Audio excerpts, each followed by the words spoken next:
Evie. It's a pleasure to be in conversation with you today. How are you? I'm good, and I'm very happy to be talking to you from Paris. It's great to see you. You too. It looks beautifully lit where you are. Is it sunny right now? Yeah, the sun just came out after days of rain, so it's like a joyous moment. Welcome relief. I would love to kick off our conversation today by asking you what you sense or imagine is going on in the global human psyche right now. Mm, I think it's a pretty huge moment of grief, of trauma, of of deep sorrow. Um, I can everywhere I've been on this trip, I can just feel how um, I think what we're watching in real time, the killing of children, thousands of children, the death of the Israelis at who lived on the kibbutzim, the peace activists. Mm. I think what we're feeling as a world is like we're kind of in this wound that is just being exploded. And I know for me, I haven't slept really since October 7th. I Mm. feel, you know, I just know for me, I longing for a ceasefire to stop the Yeah. killings, to stop the bombings, to return the hostages, to come to a moment of peace where we Mm. can begin to examine and look at how we're going to move forward in a way where other people, more people, don't die, you know? Yeah. Yeah. Yes, it's a very raw and painful place and complicated. Um, in the face of all of the complexity, and I mean, there's so many factors at play and political fact, like, well, you know, probably better than I do. But I wonder, in the face of all that, if we were to envision what flourishing could look like, what does flourishing mean to you? What's your take on that? Well, I think one of the things I'm addressing in Reckoning is that we have to look at where does violence come from? What are the seeds of violence? What are the roots of violence? Not to justify it, but to understand it. And I think in the case of Palestine, we're talking about years of occupation, years of people in Gaza living in open air prisons without ability to move or travel or work or have a life, Mm. being occupied. Same in the West Bank of living with checkpoints and walls and really being second class citizens and having no way out and no exit. So, of course, violence is going to be a response to that because when people don't have a way to live or breathe or that's and I think one of the things I've certainly seen in my lifetime is because I spend a lot of time thinking about violence, that's all I really Mm. do think about in many ways, is that if we don't look at the roots of it, if we don't look at where it begins, if we don't look at our role in escalating it, even our indifference is a Mm. form of escalation. And I think we are given an opportunity right now everywhere in the world to look at what's happening in Palestine and Israel, but as as really a way of looking at all of the situations in the world and where has colonialism played a role in leading to violence? Where has racism played a role in leading to violence? What are the things that have generated this world that feels in total eruption right now, Mm. you know? Yeah. So let's talk about your new book, Reckoning, which is really extraordinary. It pulls no punches, and I think, at least in my perspective, what we need now also is to see with clarity and not pull punches and not be afraid to look. Perhaps especially when the crises we face are so entangled and overwhelming. And so maybe let's start by talking about what reckoning means for you, because it's a bold title for a book. Let's start with that. What is it? What's reckoning? Well, I think the book really happened and began to grow during the pandemic, during COVID, when those of us who were privileged, who didn't have to be doing frontline jobs where we were out in hospitals, like the amazing nurses and doctors who were saving so many lives without any in protections in America at any rate, Mm. who were being forced to wear garbage bags as uniforms. Um, I think those of us who were shut down and locked in were kind of pushed into this kind of involuntary self scrutiny where we Mm. had to really look at our lives and our memories and nostalgia and just really examine ourselves in ways we had really not had time for because our lives were speeding by, Yeah. so quickly. And for me, there was a deep, obviously personal reckonings, looking at my life in ways like how could I have done things better and where could I have, you know, but there was also in America like this great political reckoning. There were many reckonings going on. One, the reckoning that we didn't have a health system that was supporting the majority of people, particularly for Black and brown and poor people who were dying at 3 times the rates as Yeah. white people. We didn't have a healthcare system, and then there was the horrible moment of George Floyd with that. Mm. With that police officer's knee on his neck, those diabolical public minutes where we witnessed his death. And that gave birth to this incredible reckoning about police violence towards Black people and the history of that, and racism in America and white supremacy, which just exploded on the streets, which felt like a very positive thing. Like we were in the middle of this great upheaval Mm. and movement and people in the streets. And so it felt like there were all these reckonings happening where we were looking at history and looking at how we had gotten here and what led to where we were. And I felt like, well, what could I do to be, what could my offering be to this moment of reckoning? And so that's why I wrote and decided I was going to write pieces, but also put my work together under the auspices of reckoning you know, to see how I could contribute to this moment.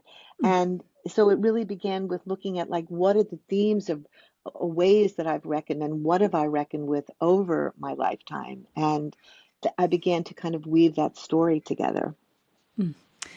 And one of the things that you mentioned the last time we chatted, and it really captivated me. I mean, you've always had a way with words, but you mentioned something around the wound is the portal or a Hmm. portal. That's a Hmm. very evocative phrase. Can you talk a bit more about what that means for you? Well, I think sometimes we're really afraid and we're almost taught not to go near the pain, Yeah. like where it's Yeah. painful, stay away.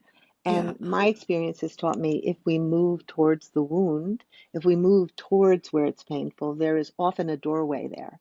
But you have to just be willing to survive going through it a little bit before the door opens. Mm. And I think part of it is how do we help each other be strong enough and be faithful enough that if you get to the wound, there will be a door that opens and you can get to the other side.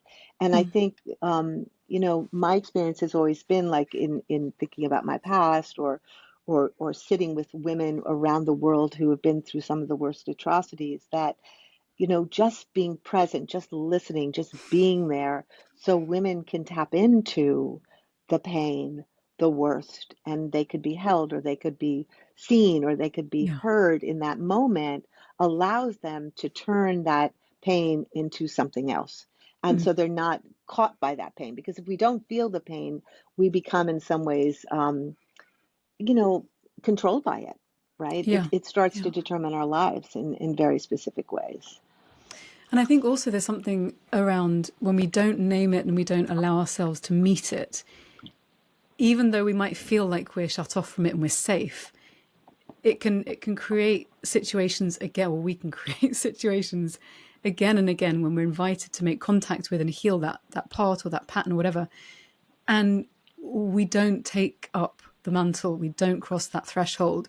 What have you found in your journey confronting these wounds that has been helpful to you in having the courage to first of all perceive, see, or sense these painful places, these wounds, and then meet them? Like, are there things that you found helpful when you were just starting out?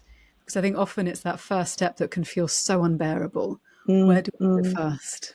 Well, I think first of all, you can't do it alone, Yeah. right? You need to have support. You need to have either therapists, or you need to have friends, or you need to have a group, or you need to be in political movements, so that whatever you're going through, you're not alone in that discovery, in that Yeah. awakening, in that journey, right? Because it's too painful to do it alone. And Mm. I think we often want to stop, and we also want to run, and we think, I've had enough, I don't want to. So you need someone to accompany you, and to be Mhm. your, to be your friend on that journey, and to be with you when it gets really, really hard. Um and I think the other thing is how do you do it where you can dip in and dip out, so you don't completely overwhelm yourself. It takes Yeah. time. You don't Yeah. do it all at once. You clean up a bit, then you clean up a bit more, then you take a break and you clean up a bit more, and over time you begin to just excavate and really get rid of what needs to be gone. But you don't Mm. have to do it in a way which completely overwhelms you and creates another form of violence towards yourself. Yeah. That kind of, I should be okay by now. I need to go, Yeah, through it. exactly. It Really takes scream whatever my way it through. takes. Yeah. Yeah. So something else that I'd like to ask you about as part of this journey towards wholeness, perhaps let's say, is the role of apology, which you have written extensively and beautifully about. What is the role, or what are the roles of apology or imagined apologies in healing the wounds that we carry and our relationships to others? Mm, such a good question. Well, before I wrote the apology, I think I had waited all my life for my father to apologize to me. Yeah. I kind of dreamed that before he left this world, he would wake up and come to his senses and understand the harm he had caused me. And then that didn't happen. And then I Mm, waited years and years after he passed for that same thing to happen, and it didn't happen. And I finally started listening to all these men who'd been called out in Me Too, who, mm, who were in theory made to see things they had done to harm women. And I waited for them to make public apologies, to come forward, to show how they had done work on looking at themselves, or doing self investigation, or stripping away layers in mm, themselves to understand why they would have done what they did. And I didn't see any of that. As a matter of fact, I didn't see one man publicly apologize. And I found that shocking, really. mm, And then I started to investigate, like, where have men apologized for sexual abuse in human history? And I couldn't find any public apologies. And so I started oh, thinking, wow, there must be something about the non apology that keeps mm, patriarchy in its place, right? Like, men are taught from a very young age not to apologize, that it's a sign of weakness and vulnerability, and you don't want to give your hand away, and you don't want to give your cards away, and and so I thought, wow, maybe I should write my father's apology to me as a mm, way of, first of all, climbing inside my father to understand, not justify, but to understand why he did what he did to me, mm, and to look at that in a way that could possibly begin to free me from being locked inside this narrative that I was in for so many years with my father, where I was either proving myself to my father, or raging at my father, or doing something, but it was always his story I was in. yeah. I Yeah. was always a prisoner to his narrative. And writing that book was such a profound experience, because I really learned Mm, what an apology is. That it's not a very quick, I'm sorry, it's a deep, spiritual, ongoing process where you have to go very far inside yourself to look at your own history, what created you, what went into making you a person who was capable of doing what you did, then what exactly did you do? Like, what are mm, the details of what you did, not a broad apology, but when you apologize specifically for harms done, the person you're apologizing to gets released from those harms, right? yeah. Because they're specific, and that person has really thought about you and what they've done to you. And then what were the impact of those things on that person's life? Mm, So, and then, of course, the apology. And I think that process is such a magnificent process of change, of transformation, that you have to undergo, that you mm, have to undergo in order to come to be a different kind of person. And if you do all those steps, you will have changed into somebody else that the person you're apologizing to can trust now, because you'll Yeah. have to have done such a deep self-examination. What do you think, and I'm sure there are many layers to this, but what do you think holds people back from leaning into apologies, or even beginning to think that they might have something to apologize for? Is it a sense of brittleness, a sense of entitlement? Is it that that if they reckon with what they've done, that it will be so horrifying they won't be able to live with themselves? And it's kind of, there's a lot of I think it's a territory here to cover, combination of but all of those three, you know. oh, I uh-huh, think that I think that to really apologize, well, first of all, you make yourself vulnerable, and in theory, you could be in trouble or yeah, something bad could happen to you. But I think more importantly, I think it's very hard to own and see ourselves as having done something that is bad or immoral or mm, hurtful to another person. I think we have some deluded idea of ourselves most of the time, and all of us are terribly flawed, and all yeah, of us need to make apologies constantly because we are flawed, and we have so many aspects of ourselves that are difficult to manage, to yeah, tame, to get right.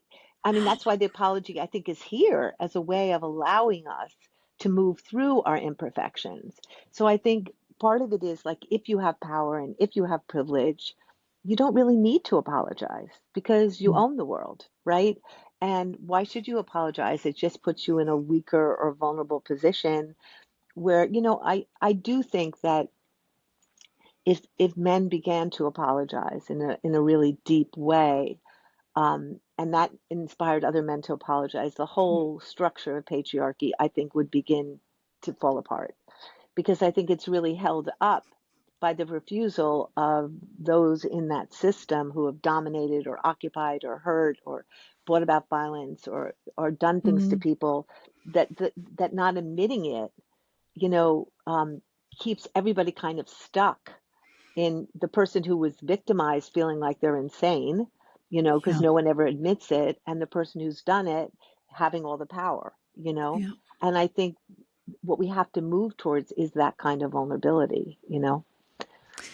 Yeah, and it's I mean, it's curious. I often come back to this, which is this idea that there are so many different ways in which we, either unintentionally or intentionally or a combination, cause suffering to others. And you can look at it through various lenses. Like for me, being a woman, I can look at it through the lens of misogyny or harms done in that way. And that's different too, but shares commonality and roots with other forms of power over and extraction and harm. And I think that there's something particularly poignant in this moment when we're thinking about the wars that are erupting, when we're thinking about brittle structures that are causing huge amount of suffering, also to the men and boys and to people who grow up to become those who are dominating in systems of hierarchy, etc. There's something else that you've talked about also, which is our relationship with this living earth of which we are a part. And that too, there again, we see these similar sorts of dynamics play out. So I wonder what your thoughts are around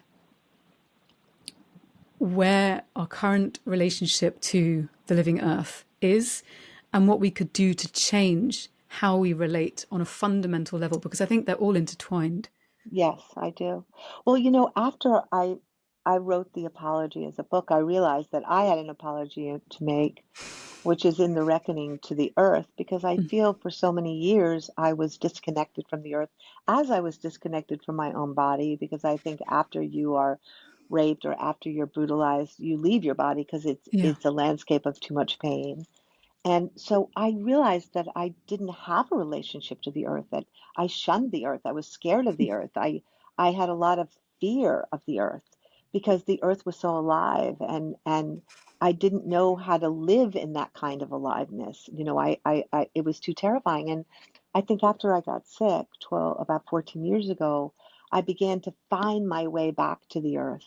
And when I did, I suddenly realized what I'd been missing my whole life, how disconnected I'd been from the source, from the mother, from what was feeding us and what was nourishing us and what was keeping Mm, us alive. And it was this kind of horrifying realization. And I think, I think, writing that apology to the earth and realizing that I've been part of what's been destroying her by my lack of cherishing, by my lack of awe, by my lack of gratitude, by my lack of devoting myself to protecting her and being a good steward to her and making sure she's well and that mm, I appreciate her.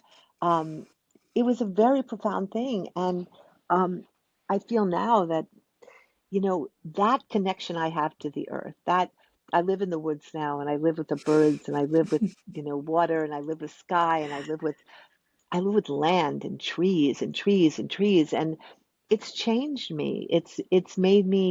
Um, it's made me much more compassionate, not only to the earth, but to human beings, because I understand I am part of that whole ecosystem and I'm just mm, one part of it. I'm not above it, I'm not below it, I'm just part of it. And my, you know, animals don't destroy where they live. They don't destroy their air. They don't destroy their water. They don't, mm, they take what they need and they leave the rest. And and human beings have to be the same and we have to wake up to what is our role? What is our place in that ecosystem, you yeah. know? There's so many places to go from here. But I think the first place I'd like to dig a bit deeper is that sense of disconnection and reconnection within your own body, because this is something that in recent years, thankfully now, we're starting to hear more people talk about. So Gabor Mate, Bessel van der Kolk, people who talk about ecosystemic approaches or the ecological self, Robin Wall Kimmerer. Like there's so many people Yep. talking about ways in which to reconceive of what it means to be human and to offer a richer, fuller narrative rather than this sort of easy trope of, oh, we are a plague, or like there's so many unhelpful stories that we have come to believe that simply are not complete. Like that, yes, we can cause great damage, but we can also cause and co-create such fertility and flourishing, and really be collaborators within that. So in terms of starting within our own bodies, whether people have experienced extraordinary pain or it's the day-to-day humdrum disconnection from our bodies because we're spent on our laptops, spending all that time in screens or virtual connection. What are some of the practices perhaps that you've encountered or principles that you think are helpful ways to kind of get back into a more embodied place, into that relationship, somatic place of belonging to ourselves and to the world? That's such a good question. I think for me, writing has obviously helped me come back into my body and performing and anything where you move your body, where you dance or where you do any kind of practice like yoga or lifting weights or where you feel your body, where you're made to be aware of your body to see where you are in relationship to yourself, like how much of you is actually in your body, how much of you is floating above your body. But I think, and how much of you, and what parts of your body aren't you occupying? Like, where are the parts that have been traumatized, and where are the parts where you've had to leave yourself because it's too scary to be in that part of your body? And I think the other part, I think sex is really helpful. I always love that song, "Sexual Healing." It's been my ringtone for years because that Amazing. I think that beautiful, loving, mutual, consensual sex with people, between people can really heal and really bring you back into your body in a way that very few things can. I mean, I think it's Mm, really important. I think dancing's really important. I think really spending time in nature. Like I know for me when I feel disconnected and I feel separated from myself, I go into the woods and I walk, I lie down, I hug trees, I sit and I try to feel mm, where I am and remind myself that I am this, that there is no separation between us. And when I mm, get into the body of nature, I get into to my own body. It begins to happen. Those are some of the practices. mm. That sounds so good. I've just been reading, I'm reading them back to front. I don't know why. I started with the final book and then I've worked my way to the first one. But I'm reading a wonderful book called The Salt Path by Raina Wynn, Mm, which tracks sort of the journey that a couple go on. They lose their house. The man is diagnosed with a life ending illness and they walk. They decide to take the Great South Coast path across the UK. And there's this passage that I literally finished reading with my coffee this morning, which talks about this encounter with another woman who's walking her dog, and she looks at them and she says something along the lines of, "I can see that you are now enmeshed in nature. That can never be undone. Like there's something of you mm, that has mm, lived in the rain, in the sleet, mm, with the mm, stones, with the birds, like mm, all of the, and there is something rugged and painful and beautiful and transcending about that. And yet so many of us find it really hard to really put ourselves into contact with nature in a way that isn't somehow sterilized. I speak for myself, I'm terrible in the cold in an extreme heat. I'll mm, go and spend mm. some time in the forest, but within a range of comfort. And I'm thinking, this isn't that helpful. At a certain point, you're talking about the amount of aliveness, the sheer vitality of life in the earth, and Mm, that there mm. being perhaps an overwhelming quality to it. Like, how do we find our way back to that feral, glorious Yes, place that without, rewilding place where we're yeah, wild again. Yeah. yeah, Um, without sort of I over glamorizing it as well? Because I mean, there's death and there's horror no, too, but exactly. you know, But I think patriarchy so demonized the earth, right? I mean, what are the lines at the end of Genesis? Like, go and have, God set them out to have dominion over the earth, to control the right, earth, to tame the earth. And that was kind of what we were brought up believing, that our mission was not to become one with the earth, not to serve the earth, not to understand that the earth was everything and that we were here yeah, because of the earth, but to go and control the earth. And I think that is what we really have to change in our head. Like, that's the mindset we have to change. And I think part of it is to do it in doses, to sit, to go and say, I'm going to go to the woods and I'm going to spend a night there, or I'm going to go to the woods and I'm going to just walk for 12 hours and see what happens to me, or I'm going to go and get lost in the woods and see when I want to come out, or just, or whatever it is, or just to go to the ocean and put your body half in and half out and lie there with your hair in the sand and your feet and your half of your torso in the ocean, to begin to feel what it feels to be fish, and what it feels to be mermaid, and what it feels to be part of a sea creature, to imagine your way into it, to know that, we all come from the sea, we come from the water, right? And to begin to see those parts of ourselves and get out of this hierarchy that somehow humans are at the top of this ladder and everything's below us. But in yeah. fact, every single thing that is here is necessary and made to serve something else, which is made to serve something else, and we're all part of that story, not here to dominate it and tame it and have dominion over it.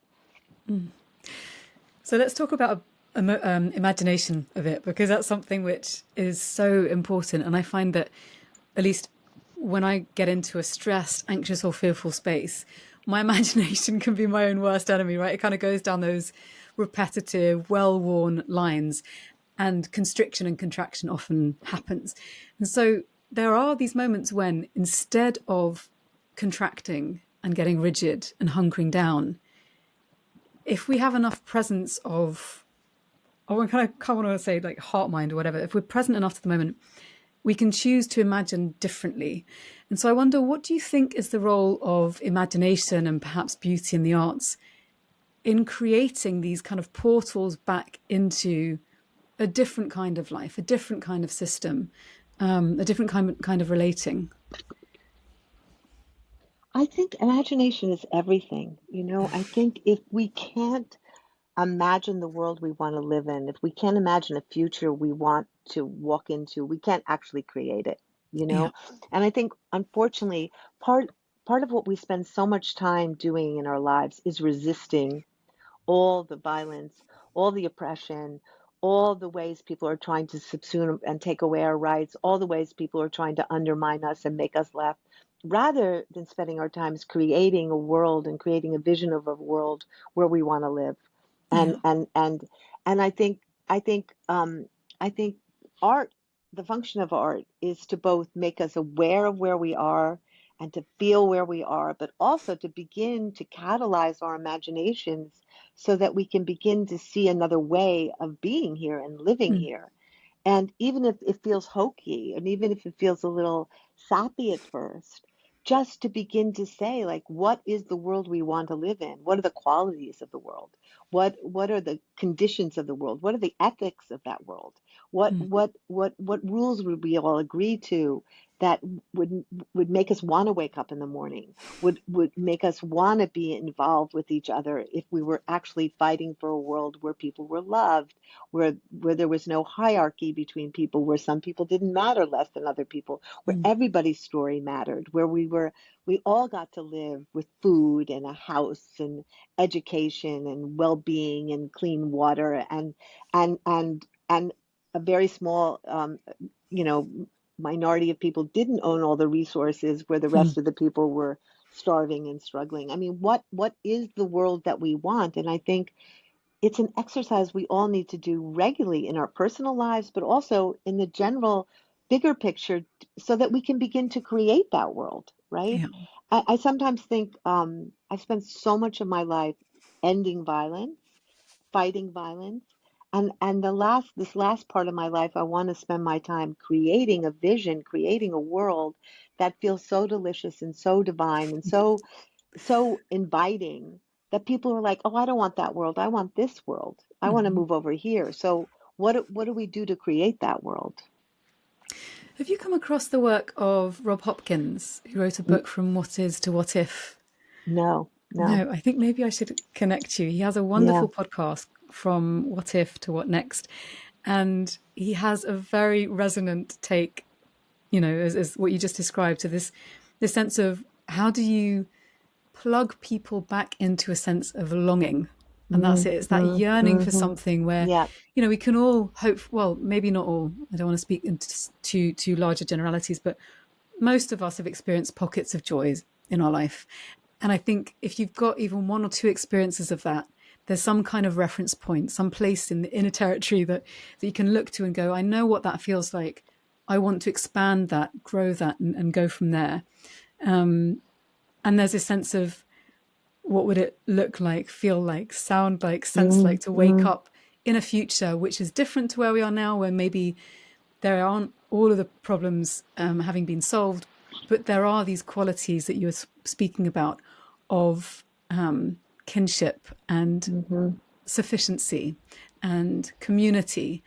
Um, and so I'm curious then, one of the things that I think is quite tricky is trying to navigate, you mentioned the resistance part, like we're having to do so much work in resisting rights being taken away. I know you're a citizen of the US, and there's very particular rights that have been taken away in recent history. So there's a lot of time that needs to be dedicated to preventing bad things from happening, resisting those things, and then also the kind of reconnecting ourselves. And one of the other things that I think is quite tricky is trying to make our way through the noise and the disinformation and AI generated, like there's so much now also in a mm-hmm. virtual space that has real world impacts. What's your take on how we can navigate that as well as the complicated physical realities that we face? Mm. It's one of the things I think a lot about when I think about 1 Billion Rising, our global dance campaign, Yeah. because I feel like how do we do art and activism together? How do we create beauty and create something which allows people to feel their desire for love, for another world, for connection, at the same time as we're resisting and refusing what's undermining us and destroying us. And I think what I've seen in this dance campaign is that people dance and they do artistic events and they have these beautiful, beautiful happenings and festivals, but what they're doing is they're doing it for a purpose, either to end homelessness or to to fight for workers' rights and better pay, or to end sex trafficking. Like there is a story at the end of it, but they're creating something beautiful, something communal, something celebratory, something joyful in the path of it.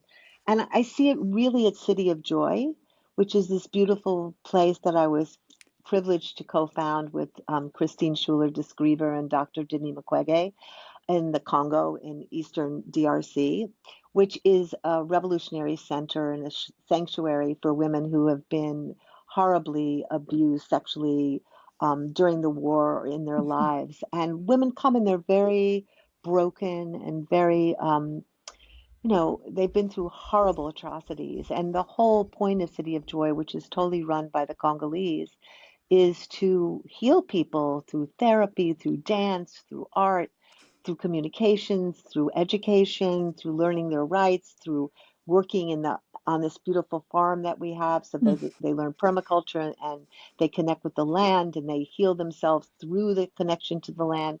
And it's so joyful there. It is so joyful there. People have suffered the worst atrocities on the planet, dancing the whole day, doing theater the whole day, connecting the whole day, and transforming their pain into power. And it's really taught me that those two things can happen at the same time, that we can be both resisting what we don't want, but we can be creating what we do want by the way we're resisting, right? In our resistance, and modeling what we want in our resistance, which is such a beautiful thing to be part of. That's very powerful. I'm led to sort of, now in my mind I'm thinking, okay, well, when we have examples, shining examples of such radically different ways of healing coming together, a bit of a sore throat. What are some of the ways that we can weave this in to things like, I'm thinking schools, education, because if we can see such extraordinary healing and impact for people who've been through some of the worst suffering imaginable, what's possible if we bring some of those qualities, approaches, strategies into education systems, into local communities or civic centres? Are there examples that you've come across where there are elements of these things happening within kind of the broader existing paradigm? Well, I think the people who are working on emotional education and understanding that emotions can't be separate from what we're learning, like emotional intelligence and how do we develop emotional intelligence, and how do we understand that how we treat each other in the classroom and listen to each other and support each other is just as important as what we're learning, like they're not separate. I Yeah. think bringing art into education is so critical, and having children create and supporting their creativity. I mean, in America, art, I don't even know that most schools even have art anymore. It's seen as such a the thing that comes after, as a Yeah. thing, as opposed to the thing that should come first. And I think really encouraging creation and creativity in people so that people can use their imaginations and develop imagination, because the imagination is the root of everything. It's really at the core of how we reimagine this world, Yeah. and build a world where many more people get to prosper and live outside of war, outside of poverty, outside of racism, outside of colonialism, outside of all those things that are so destructive. And I think also how we bring up boys is so important, that we stop treating boys as these inhuman beings who don't get to feel and don't get to cry and have to know everything and can't express doubt, and we allow them both the strength of their natures and the softness of their natures, and to be full, tender, um, fierce creatures, as opposed to um, denying them their humanity, which is the way so many boys are brought up. And then we're Yeah. surprised when they're violent, or we're surprised when they're aggressive, when we've robbed them of all those things which would prevent them from being aggressive and Yeah. violent. Yeah, I'm thinking also about, so obviously I'm born in the UK, of British culture and how there are so many cultural tropes around, the stiff upper lip, Yeah, and it's particularly levied against boys. And then we wonder why so many of the people that end up in leadership positions seemingly display very little empathy, because if you're not shown any, exactly. how on earth are you going to model that in yourself to others? Another thing that you've spoken about is when and how we use our voices, and when and how we share platforms and hold other people up so that their voices can also be heard. And this is something that I would love to talk with you about, because it's really important. So Can we talk a little bit about, in your experience, how we gauge how to help one another? Because there is Mm. something around creating platforms, showing solidarity. And as someone who has been a pioneer for many years, I remember first coming across the Vagina Monologues in a play in Brighton years ago and being blown away. I was like, oh my God, this voice, finally I get to hear someone who's like punchy and fierce and tender. And there's such power in hearing a resonating voice who pulls no punches, that gives many folk who are otherwise silent, like myself at the time, a sense of hope and solidarity. So, like, given that that's something that you've elicited in me, and I'm sure millions of others, how do you conceive of that, of Well, I think voice that's such and a good sharing? question because I think I don't really love the word ally because Uh-huh. there's somehow an implicit hierarchy in there, like I'll help you with your Yeah. problem. And Yeah. I don't see the world like that. I see every problem is all of our problem. Do you know what I mean? It's not like it's like the way somehow. So I'll give you a really good example of that. I knew like 2 years ago, like the Vagina Monologues has been like the centerpiece for for V Day, our movement, for many, Yeah. many years. People have been performing it. And then it just got very clear to me that it was time to have another piece be centered in our movement. And it was at the time of really clear time that we were going through this reckoning and this upheaval in understanding of racism in America, Yeah. and so what I decided to do was I invited this wonderful woman, this brilliant writer, Aja Monet, who's a blues poet and a visionary, and I said, what would you think about creating a new piece um, by Black women for Black women that could be the Mm. centerpiece Mm. for V Day? And she was like really thrilled about it. And she hired her own team of young, amazing Black women who work with her. And they put out a call and they got 900 women who sent in poems and pieces and stories from Mm. around the world. And they created this stunning soundscape that Oh. we're just about to launch, which is the Ah, voices of Black women around the world, which is now going to be the next piece we put out in our movement. And amazing. it feels like just beautiful. It feels like the next evolution of what we should be doing. And Mm. I didn't feel like I was helping.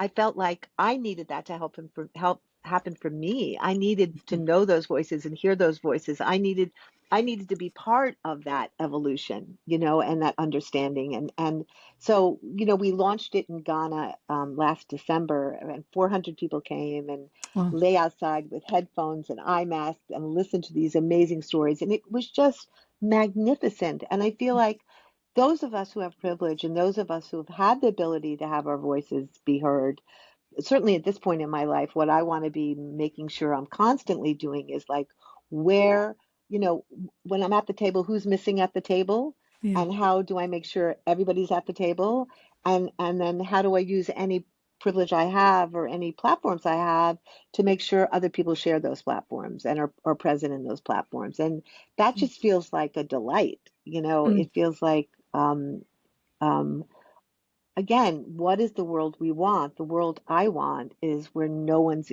excluded, where everyone's voice matters, where everybody gets to tell their story, because we know whose stories get told, those people are often the people who run the world, right? Yeah. and Yeah. and determine what happens in the world. Yeah. It's an interesting one because I think there's, and I definitely relate with you when we talk about allies. Like, I, especially if I was thinking about times that I've had to confront, you know, complicated situations where I've been on the back foot and other people have stepped in to help me.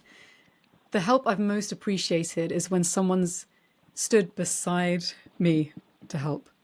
And yeah, and that's the kind of help that I That's would what like to think that would be solidarity nice is. to extend to So others. Yeah. yes, yes, it's Mm-hmm. solidarity. It's like being wind at someone's back. It's being Mm-hmm. by their side.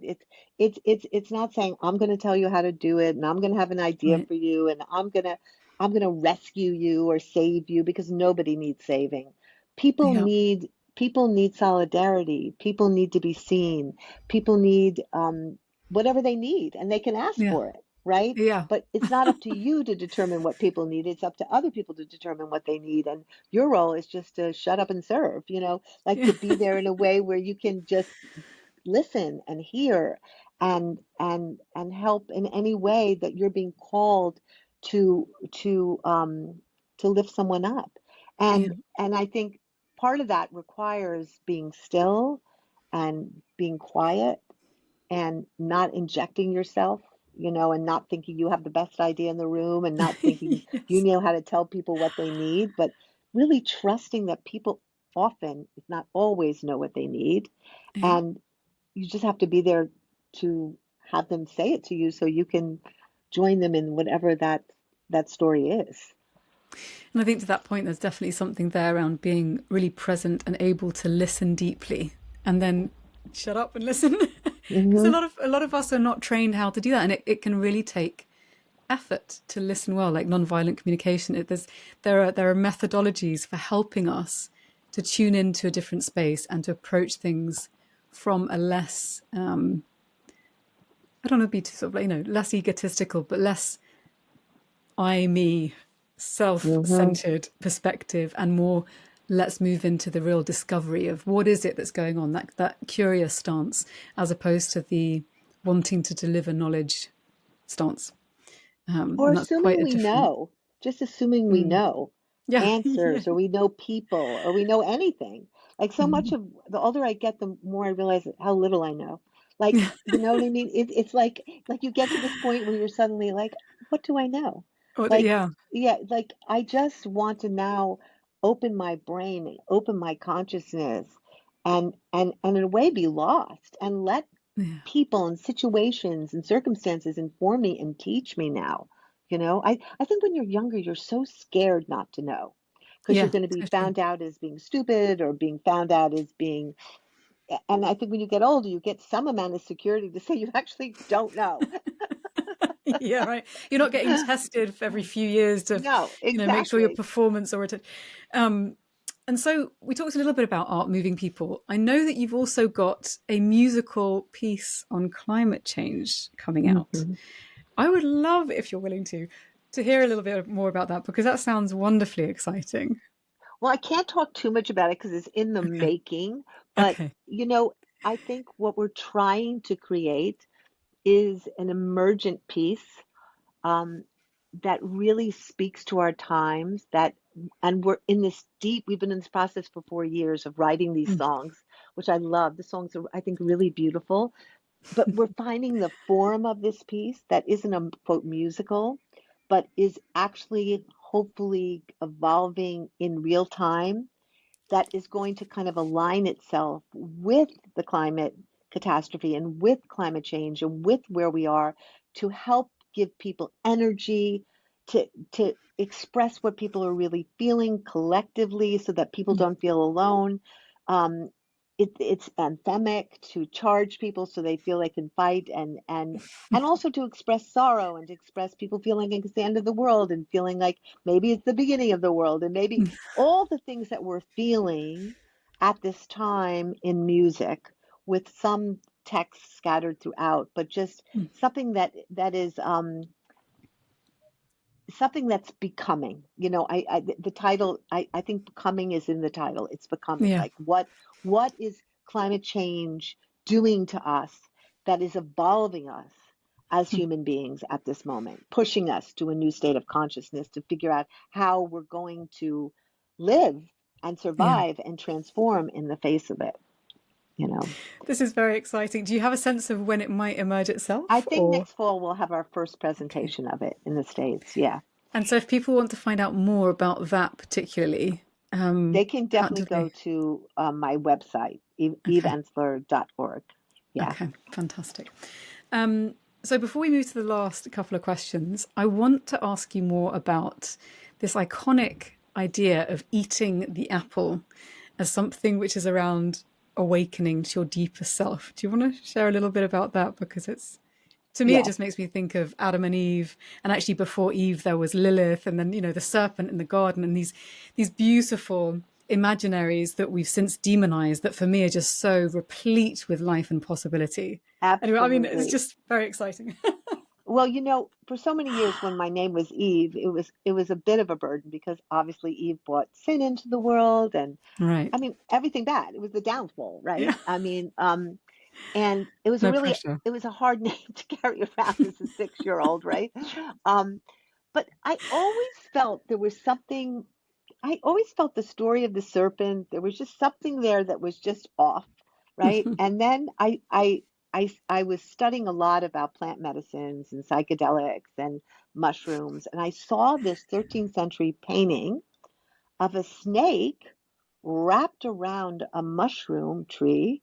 Like it Oh, was like wrapped around this tree with mushrooms, and um, even though mushrooms don't grow on trees, but we know they grow out of the ground, right? mm, And there was Adam and there was Eve and there was the snake offering this mushroom.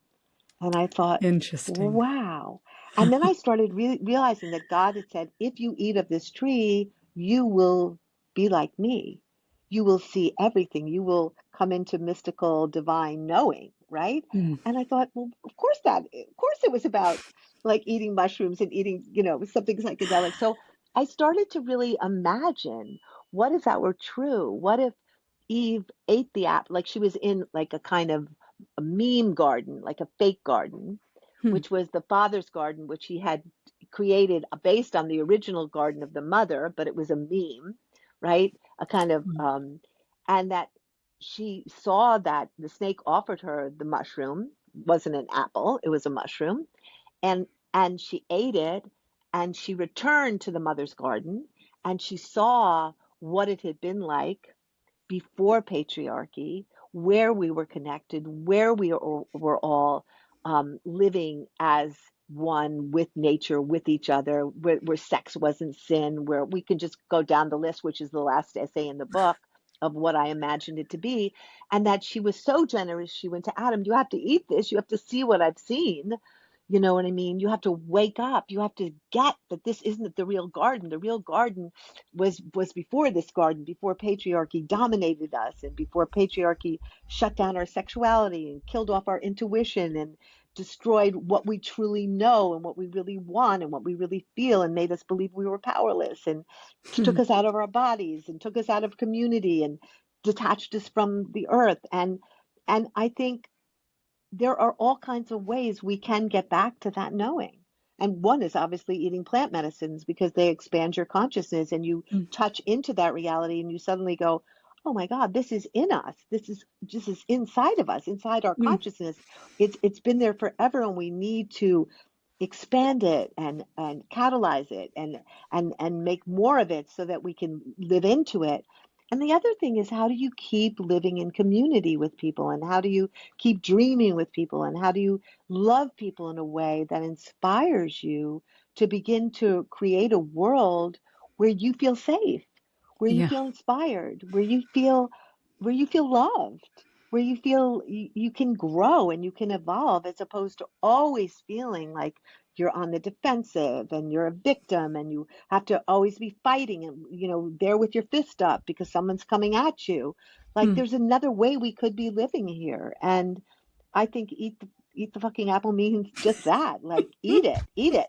Like let's find all the ways we can open the doors to that consciousness so we can live lives of love and live lives of connection and care. Just caring about each other, caring about the earth, understanding that every single person on this planet is traumatized in one way or another. If you weren't traumatized, in a way where it came right at you, you witnessed it, or you heard about it, or your country participated in it, which mm, makes you part of that, or you as a white person are part of a history of enslaving people and creating genocide on people and just colonizing people. It's in all of us. So mm. how do we live in a way where we help exhume the trauma, transform the trauma into healing, into love, into something else, where we're not going to have very few people determining our lives and taking us to wars that could annihilate the planet. Yeah. Eat the fucking apple. Yeah, exactly. That's probably going to be the title for this podcast. So, so I'm going to ask you two closing questions for this part. Um, And the first one is, and I imagine it touches on some of the territory that we've already covered, but I am keen to get a way to come back around to this, which is, how do you orient yourself towards life and beauty and wholeness and vitality when things get tough? Mm.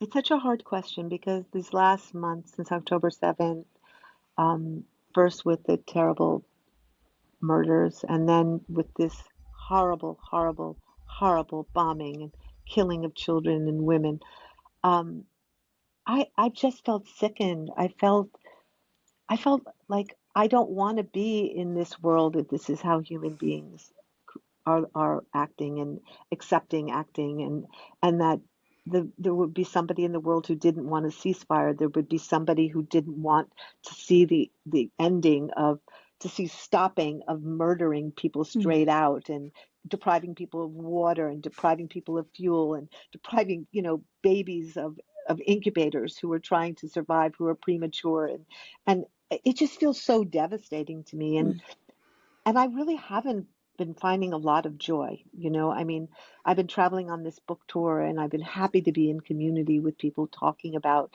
But what happened this week is a few of my friends showed up in Paris because we all just Oh, needed to be together because we're yeah. all just feeling so devastated. And there was just something last night. We were all at a dinner together, and it was so moving because we were all feeling such sorrow, but we were together and we were sharing our grief and we were sharing our sorrow and we were brainstorming about all the things we could do to change things. And I woke up this morning and I had life in me again. And the only thing I really know how to do when I feel this level of sorrow, outrage, horror is join forces with people who share that and see ways that we can imagine and create a world and a situation and what can we put out? How can we Mm. help? How can we how can we use and see whatever this experience is to begin to create another path so this doesn't happen again, you Yeah. know? Yeah. Well, on that note, if people want to join your path and hear more about your work, we know about your website. Are there any other resources or places you'd like people to check Well, out? please, if you want to do risings, 1 billion rising happens every year. And now it's going on most of the year in a lot of places, but you can come to 1billionrising.org and you can create a rising wherever you are. To rise for this year, the theme is freedom. Like, Mm. where do you need to be free? What needs to be free? Where do you want to rise in your community? What kind of freedom? Is it freedom for reproductive rights? Is it freedom to not be sex trafficked? Is it freedom to live without war? Is it freedom? Whatever it is, you can create it in your community, but be connected to a larger movement of solidarity and love that's now in 180 countries. You can support City of Joy in the Congo. You can support a beautiful house in Kenya that stops female genital mutilation. Um, and I just want to say, the Surgeon General in America put out a report that loneliness is the main thing impacting Americans right now. Yeah. And I think it's true in the world right now. People are lonely, people are isolated. COVID took us inside and we need to be together. We need to be together in our grief and we need to be together in our joy and we need to be together in our thinking and our dreaming about how we transform the way we're living our lives so that more people can live without fear and can live comfortably and can live with food and how we're going to take on the massive climate catastrophe that we're in the midst of, but without each other and without connection, that will be impossible. V, it's been inspiring talking to you. Thank you so much for Thank taking you. the This has been time. a wonderful conversation for me too. Thank you so much.